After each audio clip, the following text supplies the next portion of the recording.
둥글레차 티벳과 카키색 양산. 서울 해화동에 지내면서 요즘 자주 마주치는 여자분이 있습니다. 이분을 처음 뵌 것은 올해 초였습니다. 아침에 집을 나와 지하철을 타러 가는데 역 입구에 이분이 홀로 서 있었습니다. 손에는 무언가를 들고 있었고 맨발에 슬리퍼를 신은 노숙인이었습니다. 보기에 안타까웠지만 도와줄 돈도 없고 저도 서둘러 가야 했기 때문에 그냥 지하철 계단을 내려갔습니다. 사실 저에게 4만 원이 있었지만 그중 3만 원은 교통카드 충전할 돈이었고 나머지 만 원 중에 5천 원은 뚝섬역 근처 CU 편의점 앞에서 호떡을 살 돈이었습니다. CU 편의점에 가면 제가 10% 할인을 받을 수가 있어서 거기서 점심으로 삼각김밥을 사곤 했는데 갈 때마다 편의점 앞에 호떡을 파는 청각장애인 아주머니가 계셨습니다. 늘 손님이 없어서 하염없이 앉아 계신 모습이 안타까워 호떡 5개를 사서 지인 카페 분들과 나눠 먹으려고 벼르던 참이었습니다.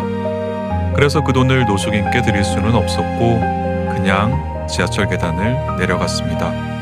그런데 예전 같으면 그냥 내 갈 길 갔을 텐데 그날은 다 내려간 계단을 다시 뒤돌아 올라갔습니다. 그리고 노숙인 여자분에게 가서 여기서 뭐 하고 계시냐고 물었습니다. 이분의 때 묻은 손에는 티벳이 6개 정도 있었고 둥글레차 티벳 낱개 하나를 1,000원에 파신다고 했습니다. 그래서 갖고 있던 만 원을 드리고 티벳을 1개 받았습니다. 미안해하시며 나머지 티벳도 주시려 했지만 그냥 1개만 받아왔습니다. 그 둥글레차 티벳 1개를 들고 지하철을 탔는데 하염없이 눈물이 흘렀습니다. 지금 나도 완전히 망해서 남을 돕기는커녕 내 자신도 돌볼 수 없는데 이제는 아무것도 할 수 없다는 생각에 눈물이 많이 났습니다. 그리고 목적지로 향하는 지하철에서 생각했습니다. 만일 내일 저분을 또 본다면 그때는 시선을 피하고 그냥 지하철로 내려가야겠다. 며칠 후 이번에는 집 근처를 걷다가 이분을 동네 마트 앞에서 다시 보았습니다. 배가 고파서 마트 앞에 계신 것 같았고 근처 떡집에서 떡을 사서 드렸더니 나는 떡을 이미 먹어서 배가 부르니 대신 아이스크림을 사주면 안 돼요? 라고 하셨습니다. 돈 아끼려고 아이스크림은 나도 안 사 먹는 건데 밥은 필수제이지만 아이스크림 같은 간식은 필수제가 아닌데 이런 생각이 들어서 아이스크림은 사드릴 수 없다고 말씀드렸습니다. 그리고 집에 와 곰곰이 생각했습니다. 나는 하나님께 필수제만 구하고 있는가? 하나님께서 나에게 누울 수 있는 방 한 칸, 최소한의 식량과 물, 그리고 옷 한 벌만 주시고 그 이상은 필수제가 아니니 줄 수 없다고 하시면 나는 어떨까? 아차, 내가 잘못했구나. 서둘러 아이스크림을 사드리러 마트로 갔지만 방금 전까지 계시던 노숙인은 보이지 않았고 주변에도 찾아봤지만 그 뒤로 다시는 찾을 수 없었습니다. 그리고 한 주 정도의 시간이 흘렀습니다. 아이스크림을 사드려야 했기에 동네를 다닐 때마다 항상 주변을 살폈지만 여자 노숙인을 볼 수 없었습니다. 그러던 어느 날 교회에서 저녁 예배를 드리고 집에 오는 길에 버스 정류장에 내린 순간 그 정류장 의자에 이분이 앉아 계셨습니다. 너무 반가웠습니다. 반가운 마음에 식사는 하셨는지 물었고 지난번에 아이스크림을 못 사드려 죄송했다고 말씀드리며 혹시 드시고 싶은지도 여쭤봤습니다. 하지만 자신은 밥도 먹어 배가 부르고 아이스크림 생각도 없다고 하셨습니다. 이렇게 다 거절하시고는 버스 정류장 위에 앉아 계셨습니다. 홀로 의자에 앉아 심심해 하시는 것 같아서 말동무라도 대어드리려고 옆에 앉아서 얘기를 건넸습니다. 그런데 정색을 하시며 난 당신 모르니까 나한테 말 시키지 마요 라고 하셨습니다. 많이 무안하기도 하고 더 이상 말을 거는 게 실례인 것 같아서 인사를 드리고 집으로 걸어오는 내내 고민이 됐습니다. 난 할 만큼 다 하지 않았나? 그럼에도 뭔가 놓친 것 같은 이 느낌은 뭐지? 예수님이라면 어떻게 하셨을까? 아니, 저분이 예수님이라면 내가 어떻게 해야 할까? 오늘은 식사도 하셨고 아이스크림 생각도 없으시지만 내일은 밥이나 간식 먹을 돈이 필요하시겠다는 생각이 들었습니다. 그래서 다시 버스 정류장으로 가서 꼬깃꼬깃 접은 10,000원을 말없이 드렸습니다. 잠시 후 집에 도착해서 짐을 내려놓고 근처에 장을 보러 갔습니다. 장을 보고 나오는데 이번에는 이분이 그 앞에 딱 서 계셨습니다. 혹시 먹을 걸 사러 오신 건가 해서 뭐 필요하신지 물어보니 괜찮다고 하셨습니다. 그러시면서 아까 큰 돈을 줘서 고맙다고 하셨습니다. 왠지 앞으로 이분과 자주 마주칠 것 같다는 생각이 듭니다. 실제로 요즘 자주 마주치고 있습니다. 하루는 밤에 길을 걷는데 이분이 문 닫은 동네 상점 앞에 앉아서 밤바람을 쐬고 계셨습니다. 제가 인사드리니 제 얼굴을 알아보고 살짝 웃으셨습니다. 이분이 저를 알아보시는 게 기분이 참 좋았습니다. 식사는 하셨는지 여쭤보니 드셨다고 하셔서 왠지 간식으로 과일을 드리면 좋겠다 싶어 마트에 갔습니다. 서로 다른 가격의 방울토마토 3가지가 있었는데 그 중에 가장 예쁘고 좋은 걸 샀습니다. 그리고 노숙인에게 가서 방울토마토를 드렸는데 또 거절을 당했습니다. 정색을 하시면서 싫어하셨는데 저는 또 무안해져서 하는 수 없이 토마토를 들고 집으로 왔습니다. 자꾸 거절을 당하니 이제는 어떻게 도와드려야 할지도 모르겠고 그렇다고 그냥 모른 체 할 수도 없어 요즘에는 마주치면 인사만 했습니다. 그런데 최근에 제 머리를 자르고 나니 이제는 이분이 저를 못 알아보시는데 그래도 마주치면 항상 인사를 드립니다.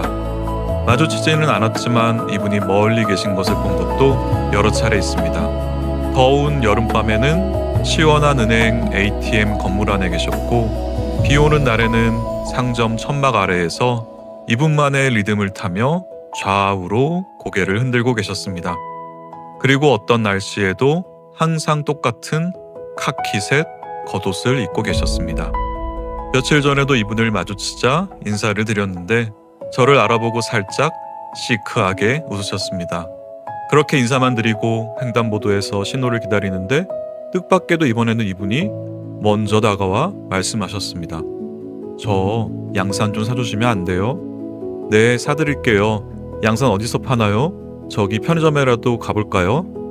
그런데 새 양산을 사달라는 게 아니라 자기가 갖고 있던 양산을 사달라는 것이었습니다.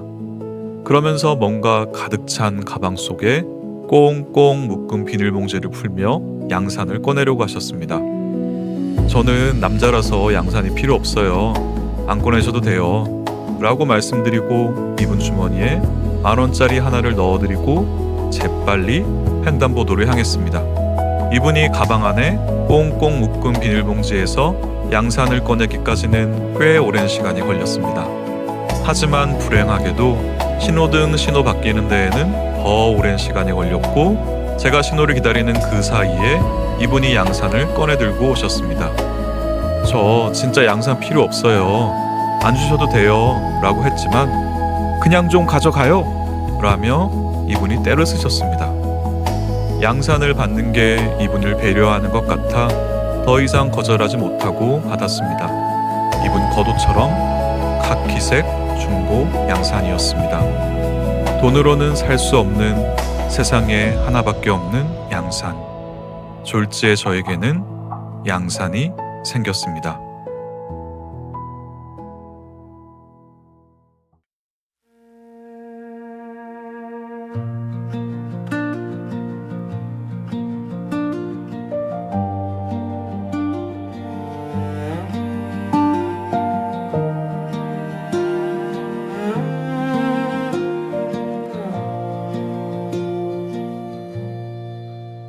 지하철 계단을 내려가다 멈칫했지.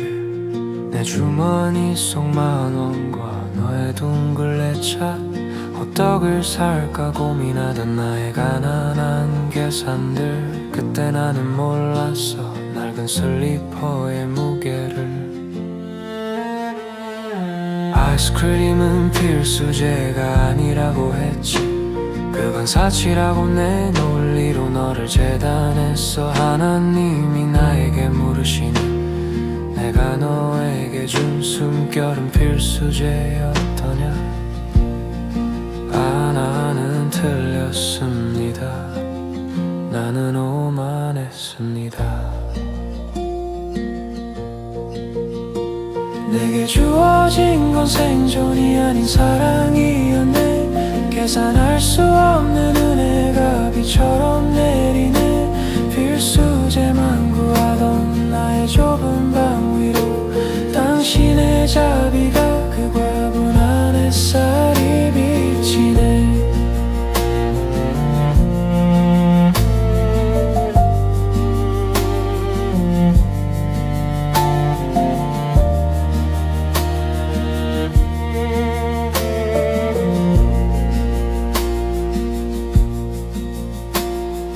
버스 정류장에 홀로 앉은 당신의 등 다시 건넨 만원은 나의 부끄러운 고백. 거절당한 마음 무한함 속에 깨닫는 것. 사랑은 자격 없는 자에게 흐르는 것임을.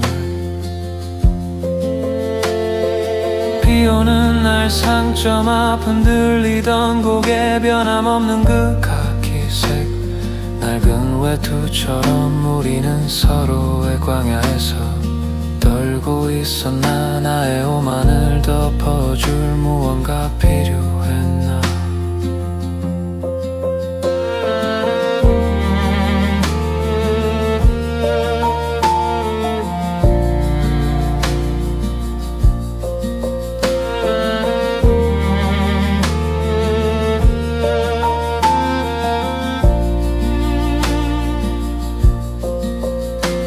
어느 날 당신이 건네 낡은 선물 하나. 이거 좀 사주세요. 내게 쥐어준 그 마음. 돈으로 살 수 없는 세상 하나뿐인 양산.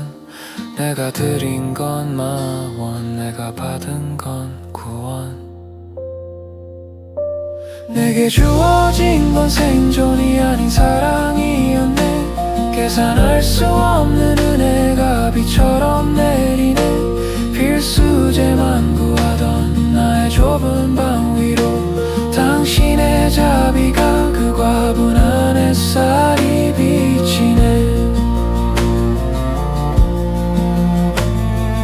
카키색 중고 양산 하나 내 손에 들려 내가 나난 마음을 덮어주시네. 나는 틀렸고 당신의 사랑은 옳았습니다.